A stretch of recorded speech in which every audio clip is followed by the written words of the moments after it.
বাবা আমার রাধে বলে ছাতা লাগবে।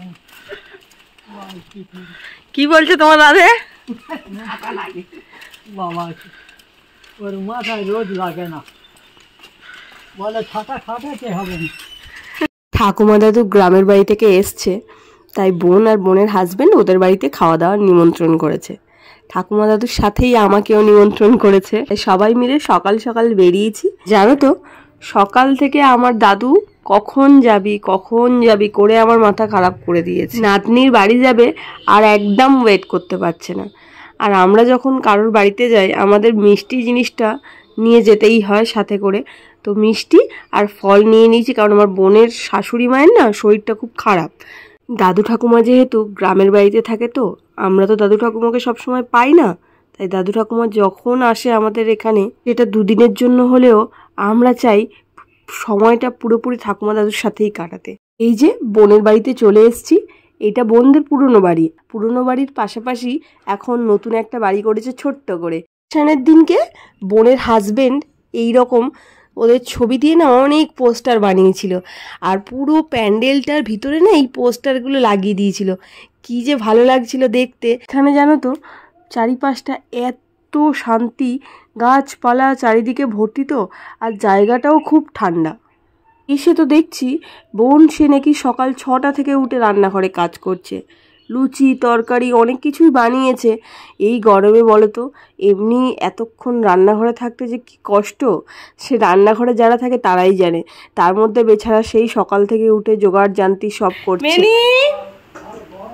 ওই আয় আয় আয় চলে আয়। ভাবতে অবাক লাগে জানো তো, যে এটা সেই ছোট্ট আমার বোনটা যে আমাদের সামনেই এত বড় হলো। আজকে সে একটা অন্যের সংসারে গিয়ে সেই সংসারের পুরো দায়িত্ব একা কাঁধে তুলে নিয়েছে। বুকটা না গর্বে ফুলে যায় যে হ্যাঁ, এটা সেই আমারই বোন, আমার ছোট্ট পরিটা। কতজন নিমন্ত্রণ করেছিস পিঙ্কি?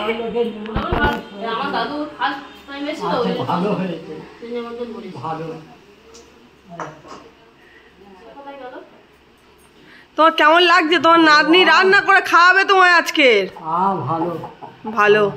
আমি কিন্তু ওখানে আমাদের স্নান করতে যাই না, তোর বৌদি বলে ওখানে হেউসি জল, দেখো ওই ঘাম হচ্ছে কত, যাও মুছে দাও।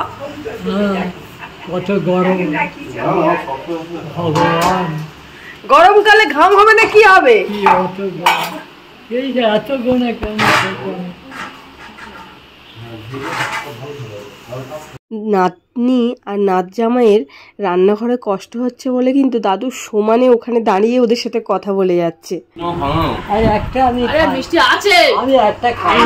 দাও দাও দাও দাও। এখন দুপুর হয়েছে, সকালবেলা লুচি খেয়ে ভাত খেতে পারবো না, কিন্তু কেন ভাত খাওয়ার সময় তোমার নাড়িয়ে পর্যন্ত হজম করিয়ে দেওয়া হবে না, খেয়ে দে ওইখানে দাদু ধরে এরকম করে নাচাবি। আর দাদু এমনি খেলে আগাবে, তাহলে এই চারদিক থেকে বেরোচ্ছে। আমি ভাত খেতে পারবো না, তোর পিসি বড় বড় লুচি খাইয়ে আর এখানে এসে ভাত খেতে। ওই জন্য বললুম যে সকাল সকাল আয়। তুই তো খাই বললি, তুই তো 9টার সময় ঘুমে থেকে উঠবি, আজ 6টায় উঠেছি। তুই তো কালকে বলেছিস দাদু, বলেছিস আমি 9টার সময় ঘুম থেকে উঠবো। তোর কাকি বলে 9টার সময় ঘুমে থেকে উঠবি আর দাদা যে উঠবি। বোনের শাশুড়ি মায়ের ওই যে বললাম না তোমাদেরকে যে শরীর খুব খারাপ, উনি তো ভীষণ অসুস্থ, বিছানাতেই শুয়ে আছে। আমরা যখন থেকে এসছি দেখেছি যে ওনার শরীরের অবস্থা খুবই খারাপ। বোনের হাজবেন্ড আর বোন কিন্তু সকাল থেকে দুজনে মিলে সমানে একসাথে কাজ করে যাচ্ছে। আর সব থেকে দেখতে এটাই ভালো লাগছে যে আমার বোনের হাজবেন্ড কিন্তু বোনকে সব দায়িত্ব একা ছেড়ে দেয়নি, ও কিন্তু সমানে তার সাথে সব কিছুতে হাত লাগিয়ে যাচ্ছে। আমার মনে হয় এই রকম সাপোর্টিভ একজন হাজবেন্ড থাকলে প্রত্যেক মেয়ের জীবনে আর কোনো কষ্ট দুঃখ বলে কোনো কিছু থাকবে না। যাক, এটা দেখে না আমাদেরও সত্যি খুব ভালো লাগছে। হ্যাঁ, নাতনি বাড়ি কি তুমি একটু লাফিয়ে ছুটে আসো, বাইরে থেকে একটু ছুটে আসো, তবে তো হজম হবে।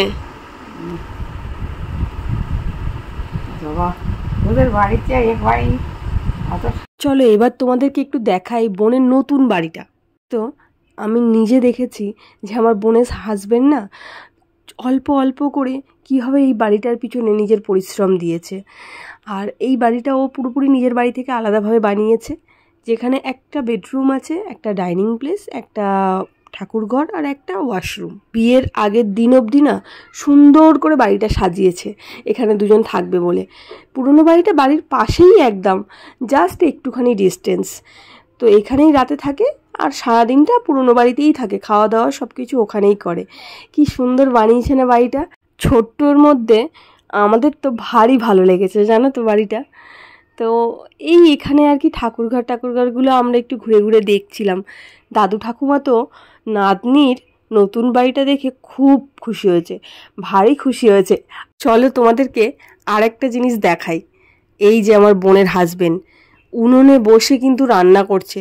সব রান্না কিন্তু আমার বোন একা করেনি, হালকা রান্নাগুলো করেছে, ওই আলু ভাজা, ডাল, এইসবগুলো, মাছের যে কটা আইটেম সে কটা কিন্তু আমার বোনের হাজবেন্ড এই উনুনে বসে রান্না করেছে।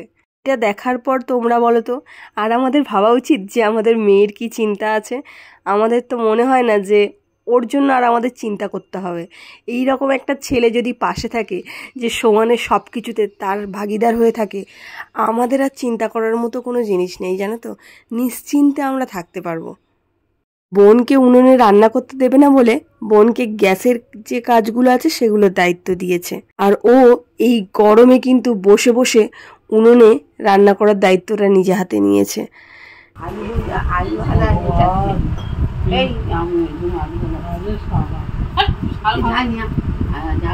বাবা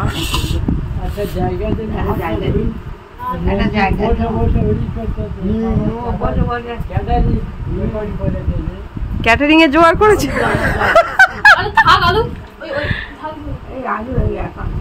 এই যে থালা এক সাইডে তোলো, এক সাইডে তোলো।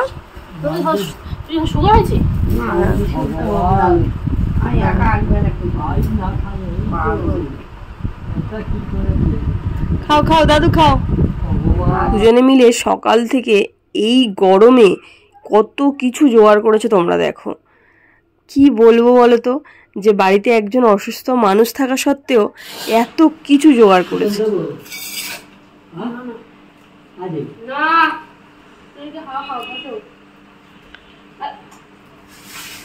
দাঁড়া না, পুরো দিচ্ছে কাছাকাছি, তুই দেখতে পাচ্ছিস নি বাবা? হ্যাঁ, নাতনি খেতে বলেছে, নাতনি আর নাত জামাই।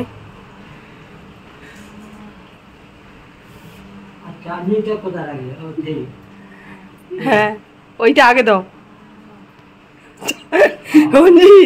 সব দাদুর পছন্দ হয়েছে, চাটনিটা হাইস্ট। চাটনিটা খেয়ে বলে শালাইটা কি চাটনি দিচ্ছিস, বলে তিতকুটে চাটনি, চাটনিটা যে রোদে দিয়েছে বলে ওই জন্য পুরো তিতকুটে হয়ে গেছে চাটনিটাই। পিঙ্কির বললাম তো। ভিডিওটা কেমন লাগলো অবশ্যই জানিও।